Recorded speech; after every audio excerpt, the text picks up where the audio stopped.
ప్రతిపక్ష నాయకుడు జగన్మోహన్ రెడ్డి తీరు వ్యవహరిస్తున్న విధానాలు చూస్తే అతనికి పిచ్చి పరాకాష్ఠకు చేరింది అనడానికి నిదర్శనం.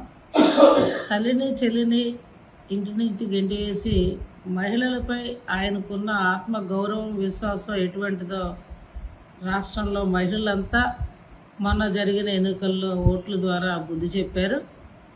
అయినా ఆయనకు కనువిప్పు లేదు. సాక్షి పేపర్ని చేతిలో పెట్టుకుని ఆ సాక్షి మేనేజ్మెంట్ సభ్యురాలైన ఆ భారతిరెడ్డి ఆమె మాటలకు చేతలకు నడుస్తున్న విధానానికి ఒక్కటి కూడా పొంతనుండదు. ఆమె ఒక మహిళను కూడా మర్చిపోయి సాటి మహిళపై పత్రికల ద్వారా వ్రాతలు రాయించడం ఆమె చేస్తున్న విధానానికి మరి మహిళలంతా కూడా ఆమెను ఏమనుకోలో అర్థం కాలేని పరిస్థితి.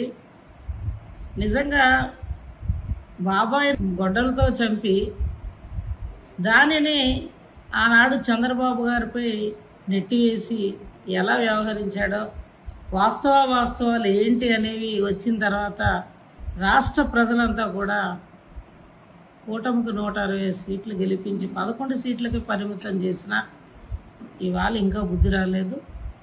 ఏదైతే మొన్న మా సాటి మహిళా ఎమ్మెల్యేపై చేసిన విమర్శలు చాలా బాధాకరం. అటువంటి వ్యక్తిని ప్రసన్న కుమార్ రెడ్డిని తప్పులు చేసి అవినీతి చేసి జైలు బారిన పడిన వాళ్ళేమో పరామర్శిస్తూ మహిళల్ని దుర్భాషలాడిన వాళ్ళేమో పరామర్శించడానికి నెల్లూరు వెళ్ళి ప్రసన్న కుమార్ రెడ్డిని పలకరించడం ఇది ఎంత దుర్మార్గం.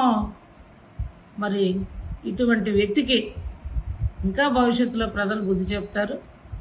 దీనికి ఇంత పరిణామం అయితే అనుభవించాల్సిన పరిస్థితి అయితే ఈ ప్రతిపక్ష పార్టీకి ప్రతిపక్ష నాయకుడికి ఉందని చెప్పి తెలియజేస్తూ వాళ్ళ విశ్వసనీయత ఏ విధంగా ఉందో అనడానికి వాళ్ళు వ్యవహరిస్తున్న తీరే నిదర్శనమని తెలియజేస్తూ ఇటువంటి వ్యక్తికి భవిష్యత్తు కూడా ఎప్పుడు ప్రజల అవకాశాలు ఇవ్వకూడదు, బుద్ధి చెప్పాలని చెప్పి మరి తెలియజేస్తూ నమస్కరిస్తూ సెలవు తీసుకుంటా ఉన్నాను.